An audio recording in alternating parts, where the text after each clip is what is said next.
my mother, huyu mwanamke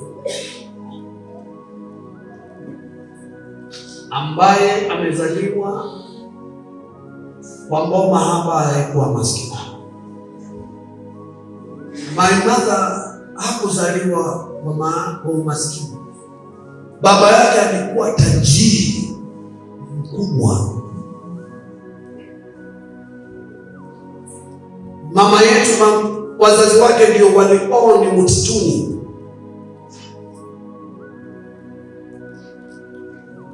Ukifika msituni, uliza mbaa kivuvawa mutabi wa ngondwe.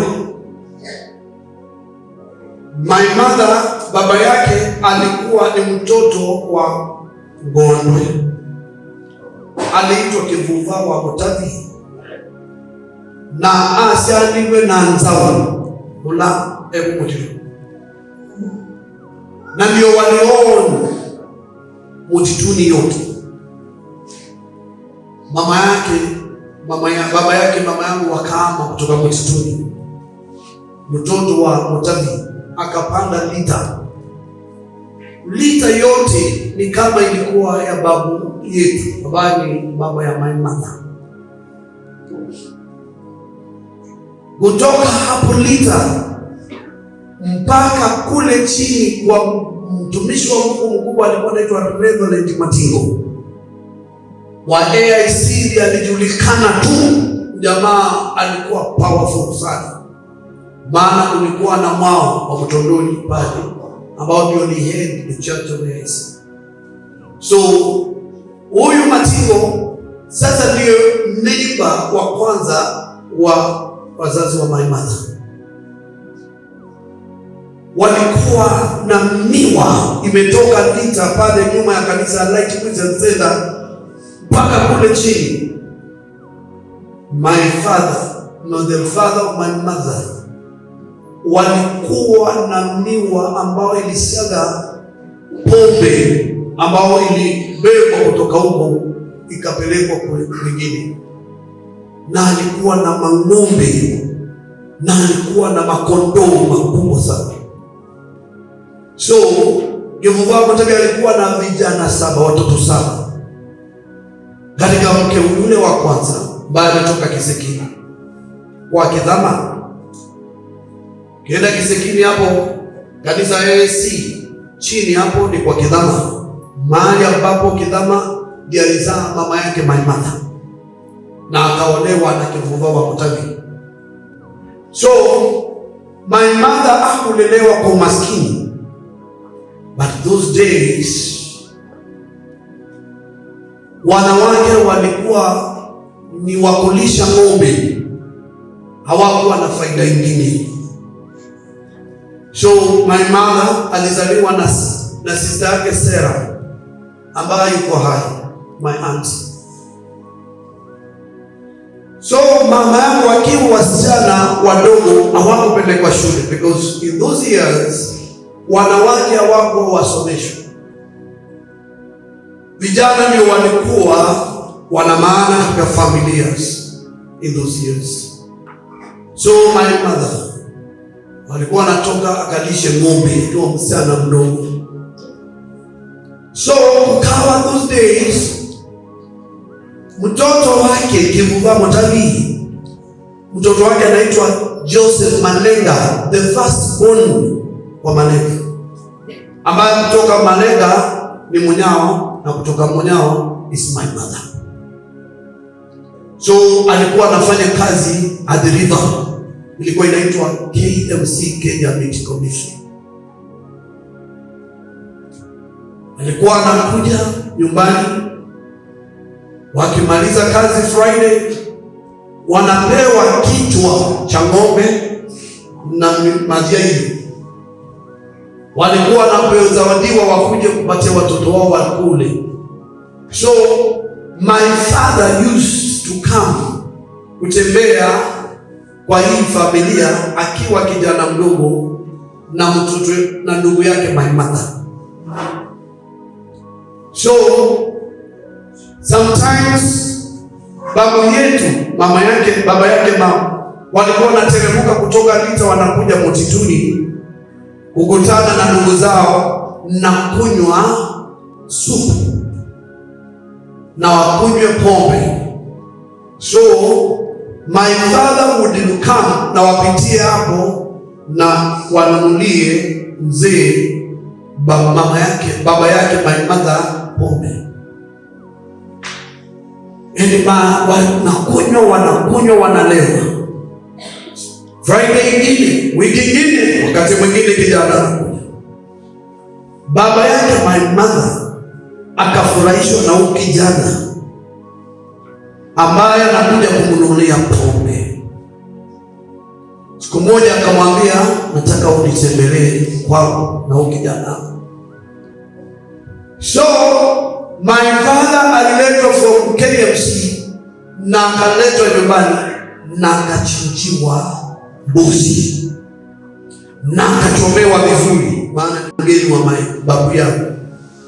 So walipofika hapo wamekula, akaambiwa na babu yangu, umekuwa unaninunulia pombe na mimi sijawahi kukuzawadi.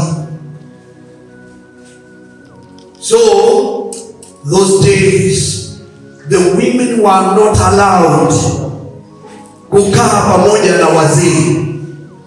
Kulikuweko na nyumba ya wazee na mavijana, na kulikuweko na nyumba ya wanawake. Mke wake wa kwanza na nyumba yake, na yeye ana nyumba yake kuita ng'ombe. So because women were not allowed to sit together with wazee, only when there was a need. Kijana amekuja, wamembebea babu pombe na amekunywa, na baada hiyo akamwambia, nataka nikuzawadi. Akaita watoto wake wote na akaita wasichana wake, Sarah and my mother, wasichana wadogo. Walipoketi pale, walikuwa wanajifunga shuka, maana ilikuwa ndio utamaduni wa Ukambani kuweka misingi ya watoto. So wamejifunga leso. Wakiwa wamekaa pale, baba akasimama akaambia kijana, umekuwa unanitendea mazuri kuninunulia pombe, nami nataka nikuzawadi. Na kijana umeoa? Hapana. Akamwambia, niko na hao wasichana wangu wawili, katikati yao chukua yule unataka. My mother was the most beautiful woman you all know. My mother Rahel was a beautiful mother. Alikuwa na mwili brown. My father akasema, nachukua huyu sana. Na hivyo ndivyo my mother aliolewa. Na akalia. My mother ananiambia, alilia, akalia usiku huo wote, because hakuna cha ingine ukidhamuka unaenda. Haukuwa unaolewa kwa mapenzi yako, ulikuwa unaolewa kwa mapenzi ya mzazi. Na maana baba amekula, asubuhi wamelala, my mother amekusanyiwa kila kitu, huyo akabeba. My mother alikalishwa at the river for a while, kwa muda, baadaye akapelekwa Makueni. Mama yangu mahali akapelekwa Makueni, si maskini. Baba yangu ana mali, because baba yake menta wakitu wa Mwasa, mkuu wa majeshi. Walikuwa ni watu matajiri. Baba yangu alipofika kule, mama yangu akapata utajiri, lakini msichana ajui nini. My mother akafika kwa wazazi, akaonyeshwa mashamba yake, akapewa vitu yake, na my mother akakaa sasa kama mke. My mother alianza kuzaa hata kama hajafikia age yake. akazalishwa within miaka 12 my mother amemaliza kuzaa. My mother ametuzaa na zote vile ametuzaa, you can never know the older one.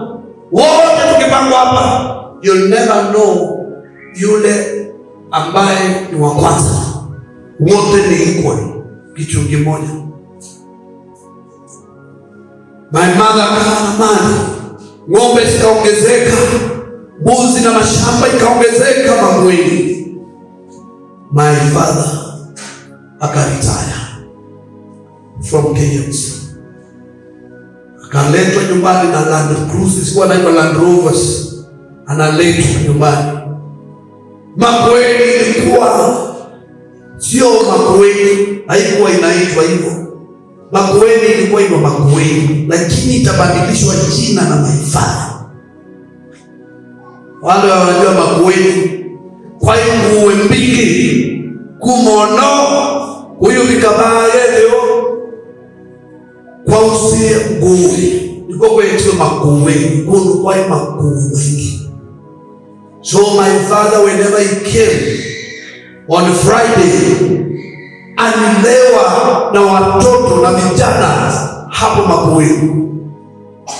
Alilewa, akanunulia watoto pombe, vijana wanamngojea, anakuja ananunuliwa pombe na mavijana.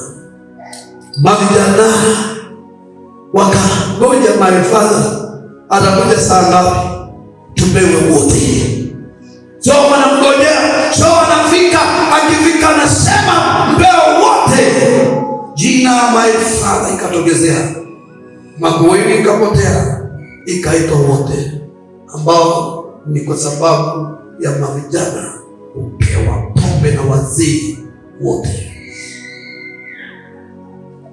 My mother sasa ataingia kwa shida. Father amekuja, but listen before you go very far. Kuzaliwa kwangu ndiko kubaya zaidi ya watoto wote. My mother amepata mimba ya 8 ya mtoto ambaye anasimama hapa, anaitwa Julius. Na alipopata ile mimba amefikia kulizaa, lakini mahali ya daktari ambaye ni mkunga anitoe kwa mimba ya my mother hapo on the other side of Kaiti, ambapo kunaitwa wote, mahali kule baba yangu anaenda kunywa. So kati ya boma ya my mother na wote ni Kaiti River. Wakati ninazaliwa imefurika yote, maji imenyesha, imeshika ukuta mwisho na mwisho. Hii ni siku ya 3 my mother ananizaa na sijatoka kwa tumbo. Wamama wakadecide ni lazima tusaidie huyu mama avuke Kaiti, twende kuona yule mkunga yule anazalisha wamama. So walishikana wanawake wengi na wanaume, wakaweka my mother katikati, wakafungia nguo kwa kichwa, wakaanza kuvuka Kaiti. Wamemshikia my mother, analia, mtoto amekatalia kwa tumbo, ameshatani black. Wakasukumana na maji, wakaja kufikia ukingoni mwa mto wa Kaiti, ndio sasa wavuke pale. Hapo lazima washike yeye, wamtume kwa ukuta upande ule mwingine, ndio wao wavuke. Na maana ameng'ang'ana kwa mto maji na jaribu kwa pepo, wanasukumana kwa sababu ule msukumano wa maji na kuchoka kwa my mother kabla avuke mto wa Kaiti, nilizaliwa hapo. Na hapo wananizaa na nikuagiza waokote mtoto, na wakaokota mtoto na wakavuka mto wa Kaiti. Hapo my mother ameanguka, wakachukua manguo wakanifunga. Lazima sasa warudi tena na my mother. maana amejifungua. My mother alisema hapo kwa mto, maana huyu mtoto nimemzaa kwa mto, kwa kung'ang'ana nitamuita Wambua. Alinibandika jina Wambua hapo kwa mto. Na my mother kachukuliwa tena, wakang'ang'ana wakarudisha my mother. Hiyo ndio niliitwa. Whenever you are calling your son a name, kumbuka vizuri unamwita mtoto kwa njia gani? Kwa sababu ya lile jina niliitwa na my mother, my life will be a very miserable life. Everything in my life itakuwa ni ya mvua. Nimenyeshewa, nimebebwa na mito, nimeng'ang'ana maishani. Everything ambao nishawahi kufanya, hata shamba yangu ya gini yote imeharibiwa na Mungu.